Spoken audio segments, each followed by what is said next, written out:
I'm sitting here with two very special people who helped to found the gay liberation movement, and together they've put in over a half a century of work in the movement which, as we just found out from John D'Amelio, is a lot older than most people think.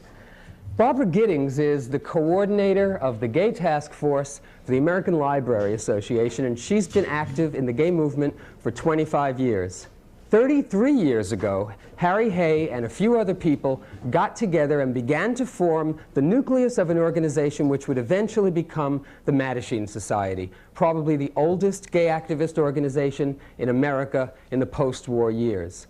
And I want to start out first by talking a little bit about the sense I have that most lesbians and gay men in America today have no idea, they haven't got the vaguest idea what it took to get them to a place in their lives where they now take for granted some of the things that only a decade ago or a little longer than that were unheard of. And I want to start with you, Harry, to ask you just, first of all, what was it like for you personally to be gay in the 1940s? And what do you think the catalyst was in your life that made you an organizer, that made you, had to give you the courage to get out there at a time when even the word homosexuality wasn't spoken out loud?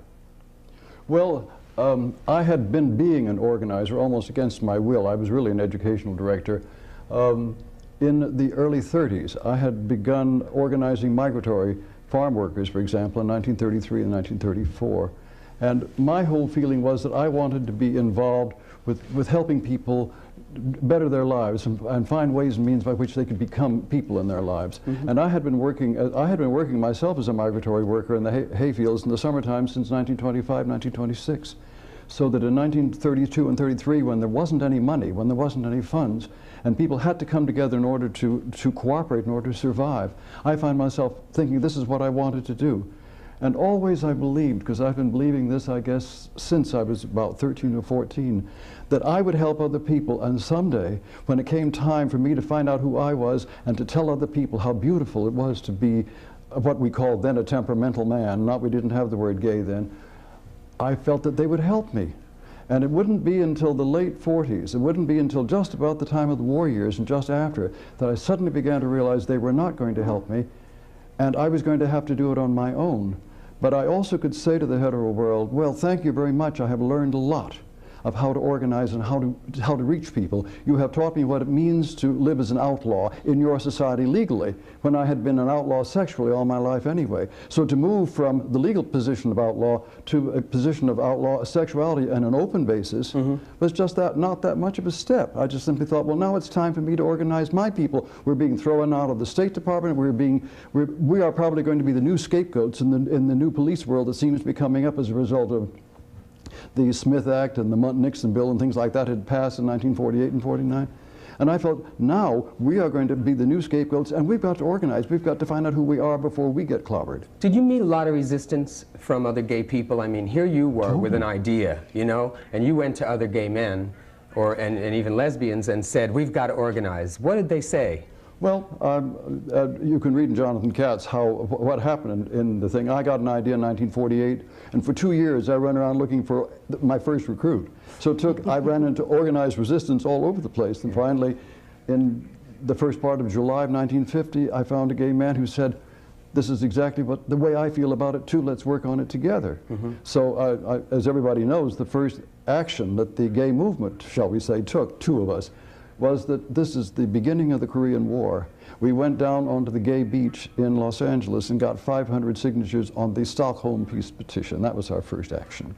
Did you have a vision then of what it was going to be? I mean, did you think, well, I'm going to try this and maybe nothing will come of it? Or did you think someday this is going to grow into a really vital national movement and people are going to know that it was right? Well, as you probably know, I am at present involved in what is known as the Radical Fairy Movement. Right. And I had been dreaming about, I dreamt even then of the idea that there would be networks of sanctuaries, of places where we could come and out of which we would be able to move and organize and change things across the country. I didn't think that we would be able to flower as we have. I didn't expect that fast. But I did dream of maybe 50 or 60 networks of core groups around the country who would come out and make an appearance, pass out leaflets, zap, as you guys did created in GAA in the 70s and then disappear again, because I felt we were going to have to do that.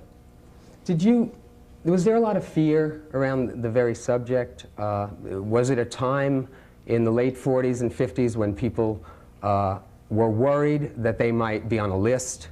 Oh yes, oh yes. There was a great feel there, because you see, many of us began to recognize rather early that men who had gotten their training on the Red Squads, as they had been in the 30s and 40s, or let's say in the 20s, beginning with the Palmer raids, had moved on from the Red Squad to the Vice Squad, so that they had the same training and they were doing the same kind of thing. And people were aware of the fact, for instance, right in the start of the Civil War, they used to have these civil defense committees, block committees, and that any group of people who had more than 4 or 5 different people coming to their house, there would be some busybody on the block that was writing down all the license plate numbers. Right. And so that, yes, there was a fear. But by the same token, we decided very early that all we needed to do, we had learned a lot by this time from the progressive movements, that all we needed to do was to create a facade. Yeah. And then behind the facade we could organize, which is what the Mattershine Foundation became. It became that facade, and it seemed to be built of solid marble, pink marble of course, but nevertheless solid marble, and then behind that we would organize. And what was wonderful about it is the moment that people felt that that facade was in place and they were safe, they overcame their fear and they turned out in droves. Why? Because the idea of being together with 30 or 40 people talking about civil rights, talking about social problems, was so new, it was so heady, it was so wonderful. We were all using our body language and our gestures, and we were safe, and we were talking about things, and we were just sharing ideas like crazy. It was a wonderful, heady time. Barbara, you've talked about what Harry is just talking about is creating a safe environment for one's people. And I've heard you speak on various occasions about how you came to consciousness as a lesbian, and then later how you came to a consciousness of the fact that there was a movement that you belonged in. And I'd like you to talk about your experience in coming to the movement, in coming to realization that there were others. Well, I pick up on that phrase that Harry used, my people, is something that has been a real guiding notion in my own life in the movement. Now, I'm by temperament a joiner. I like to get into organizations and do things, and if the gay movement had not come along, I would probably be active in the conservation movement today. And let's face it, the gay movement's a lot more fun. But I heard about the gay movement by reading what was a very seminal book of the time, The Homosexual in America, A Subjective Approach, by Donald Webster Corey, and I was fascinated by the idea that a book on the subject could be published, a book by a homosexual. I contacted the author, who lived in New York City, and he told me about the newly formed Mattershine Society. So I had the usual 2 weeks vacation, and for the first time in my life, I bought a plane ticket and went up in the air and went to the West Coast and landed in the offices of one of the gay organizations in Los Angeles with a rucksack on my back, and I said, well, here I am. And they said that there was a gay women's organization that had been formed just the year before up in San Francisco. So I bought another ticket, got in the air again, and went up to San Francisco and contacted the Daughters of Belitas. And they were just starting their publication called The Ladder. And for the first time, I was invited to one of their meetings, and for the first time in my life, I was in a room together that was not a bar with about 15 other lesbians, and it was it was a stepping stone for me. It was a wonderful entree into the movement. But I must say that at first my vision of what we could do was very vague and very formless. Unlike Harry, who I think had a very clear sense of what should be done and what could be done, my feelings, like that of a lot of other people who just come into the movement for the social contact, for the companionship, for the feeling of belonging, I didn't have a very strong idea of what could be done. At the time, it just seemed enough that my people were getting together and talking about our mutual problems. And I don't think I really developed, let's say, I got into the movement in 1958.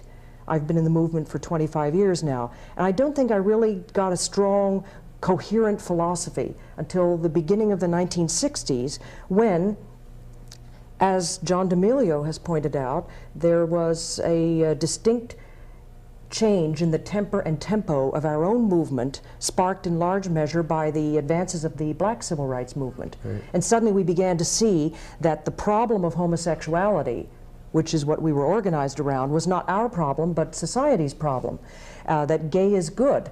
in parallel with Black is Beautiful, that we had to not politely ask for a few crumbs of privilege from the table, but go out and demand rights in the courts and in other forums where we could get them. And the whole atmosphere changed, and I began to develop a very coherent, strong, positive feeling. We have actually a film clip that's really interesting. Lily Vincennes did a film called The Second Largest Minority. And it's almost like a home movie of one of the first gay rights, public gay rights demonstrations, and you're in it. I'd like to roll a little bit of the film, and maybe you can tell us what it was like to be there on that day in 1967, I think? 1967, or 67. outside Independence Hall in Philadelphia, one of the earliest, I think, gay picket lines. And was this an organization that sponsored the demonstration, or was this? It was sponsored by a group of gay organizations on the East Coast, and it was done as what we called the annual reminder day on Independence Day, July 4th, to remind the public that there is still a significant minority of Americans who do not benefit from the rights to life, liberty, and the pursuit of happiness Barbara, that are guaranteed there you are. us. There I am handing out leaflets, and the drill was you smile and you smile and you hand out to everyone, whether they take it or not. So there I am handing out leaflets. Were you scared? Oh, yes. It was, there were very few people who really felt comfortable about being in one of these demonstrations, because you just didn't know what the consequences could be, whether you might lose your job because your employer saw you on a television news clip, or somebody saw you in the street. It was rather scary. It's interesting to look at a film like that now from the perspective of today. If you could believe that the very first gay pickets had maybe 10, 15, at the most 20 people who could afford to get up in public and do this. Mm-hmm. And yes, we were apprehensive. What do you think, Harry? But proud. Are you more involved in overt activity like being on the streets and being out there, or are you more involved in a self-knowledge of the homosexual? Oh no, for instance, in the 60s and 67, when you were passing out leaflets, not on Independence Day, we would have been late in May, KPFA, for instance, or KPFK, which was the Pacifica radio station, the nonprofit radio station in the air, would have a thing called the Renaissance Pleasure Fair. And in 1967, there was a sexual freedom booth. And John and I were passing out gay lifestyle literature at the sexual freedom booth, dressed, if you please, as two wandering gentlemen from Nuremberg of the 14th century, and selling our kaleidoscopes at the same time. So that we were actually dealing with the families came to buy our kaleidoscopes, and they all got literature on the gay is good freedom lifestyle. And so we were discussing what it meant to be gay and how wonderful it was to be a gay couple and so on.